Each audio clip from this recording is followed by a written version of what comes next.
The topic of this video is philosophical questions in everyday life. If I were to ask you for an example of a philosophical question, you would probably say, what is the meaning of life? And that is, of course, a philosophical question. And in my opinion, it's a question that everyone, all thinking people anyway, think about, probably already at a very young age.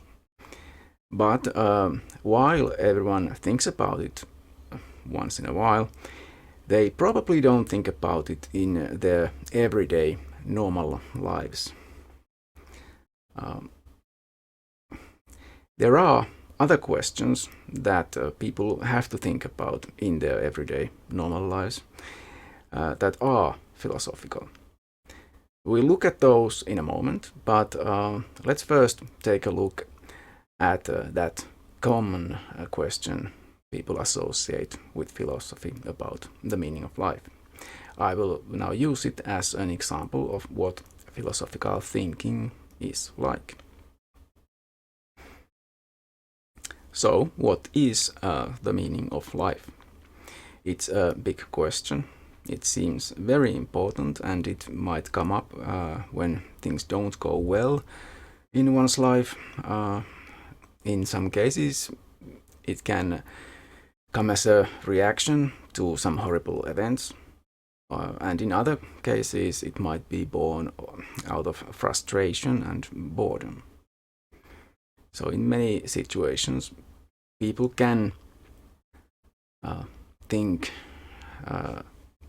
or they might ask themselves, what is the point? What is the meaning of life, for example? So as stated, what is the meaning of life? It is only philosophical in the sense that it has to do with ethics. That's the branch of philosophy that tries to help you to live a good life. The question, what is the meaning of life, could be interpreted as meaning, what is good life? The thing is, we have to interpret it somehow, because the original question itself is actually rather vague. Philosophers try to make sense of vague thoughts like that by analyzing them conceptually. There are two vague terms in this original question. One, meaning, and two, life. If we start with the latter, we will probably assume that in this context we are not interested in the biological definition of life in general, but rather we are talking about the form of living that is typical for us humans. So we are talking about human life, and not just in the biological sense, but what it is to be human. Human life is different for different individual people, of course.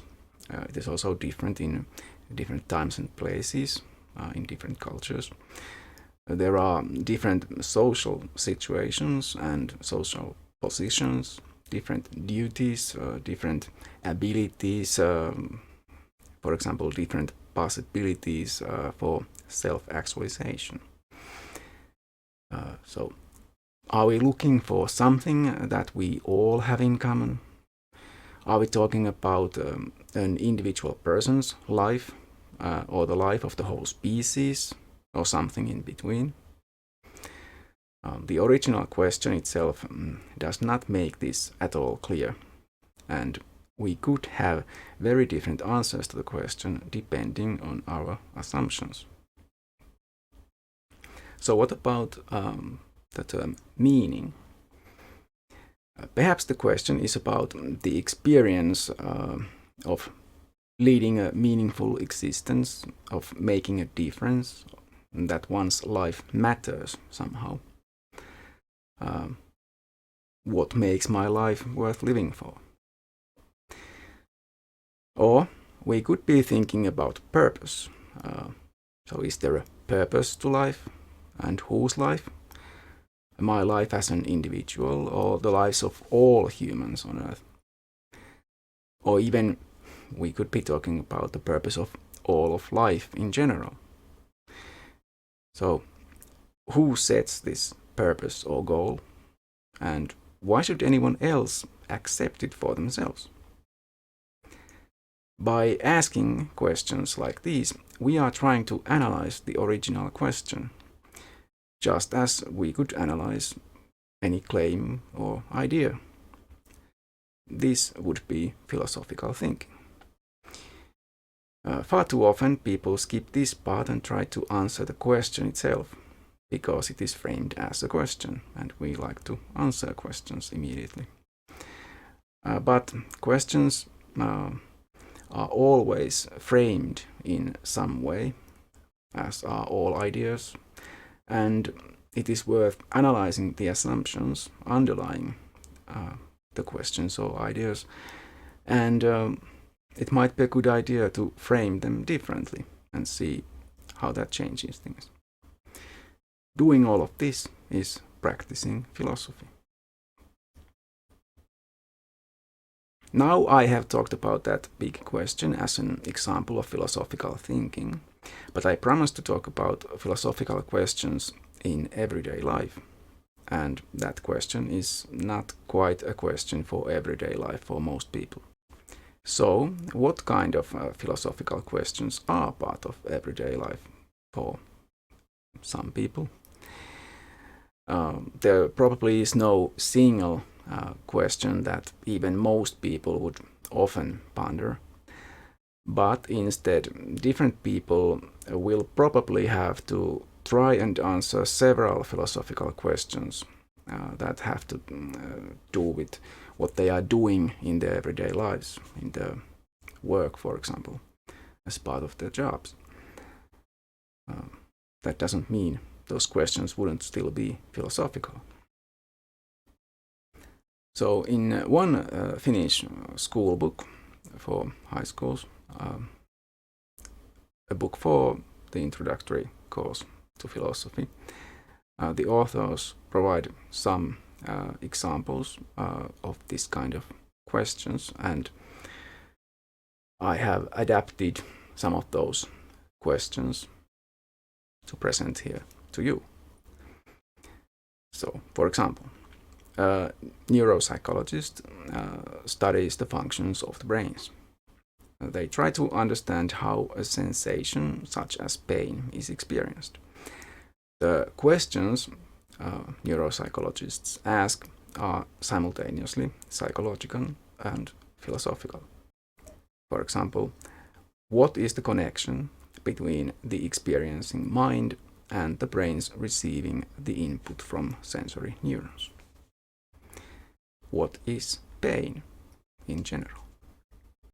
Another example, a teacher will think about the best ways to teach their students, often children, and they have to think about priorities and values and choose what to focus on in their teaching.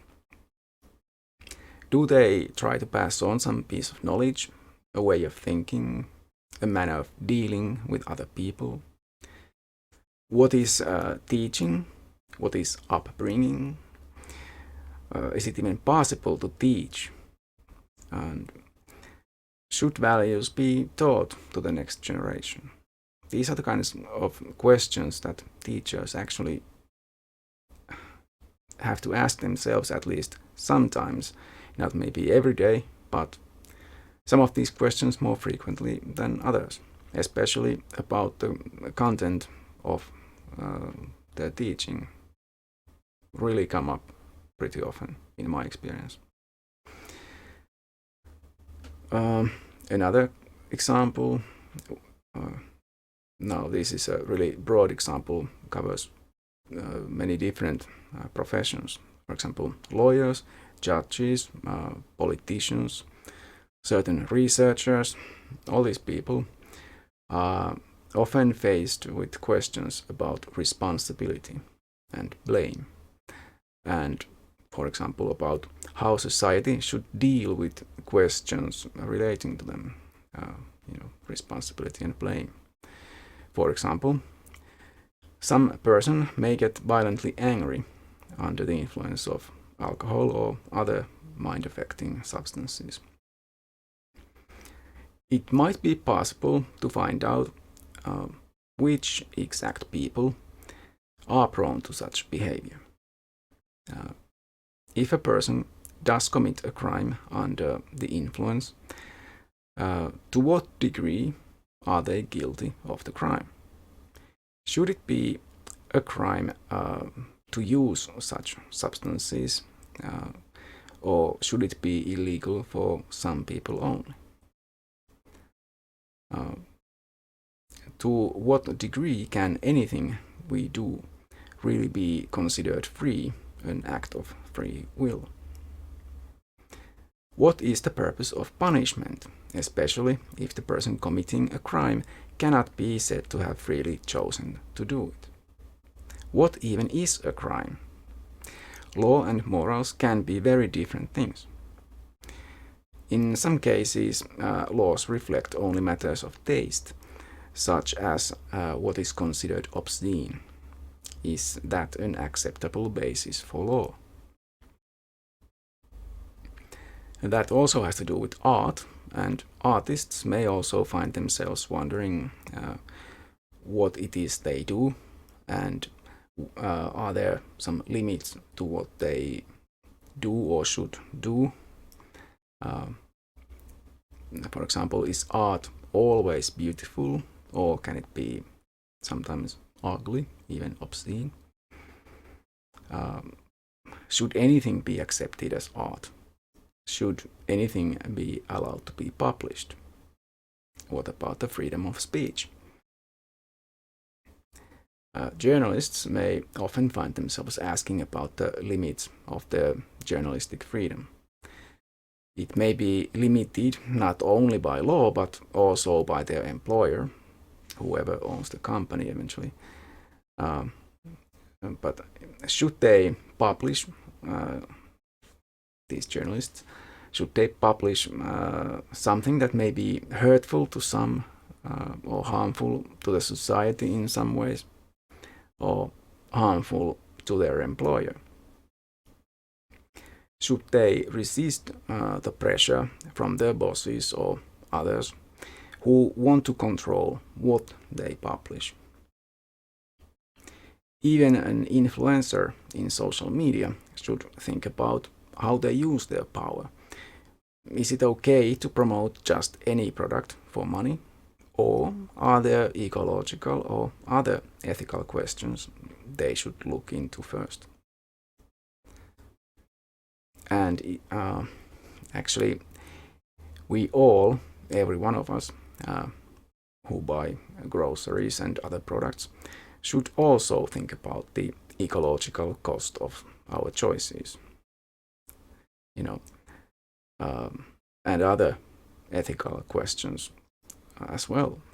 For example,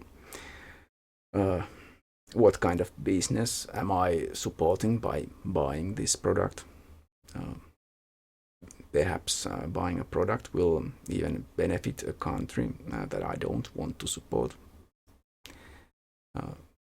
because of ethical reasons.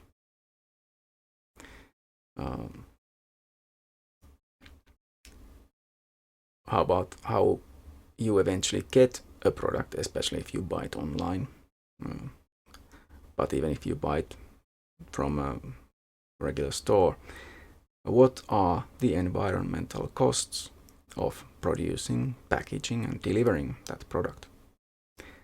Am I supporting a consumerist culture by buying this product? And do I really want to do that? What are the real reasons why I'm even considering buying this product? And are those really good reasons to do so? These have been just some examples of philosophical questions in everyday life that we may all come across once in a while. By the time you've finished this course, you'll be able to come up with examples of your own. Or perhaps you can think of some already. If so, please post them in the comments below. The next video I'm planning to do will be about critical philosophical thinking. See you then.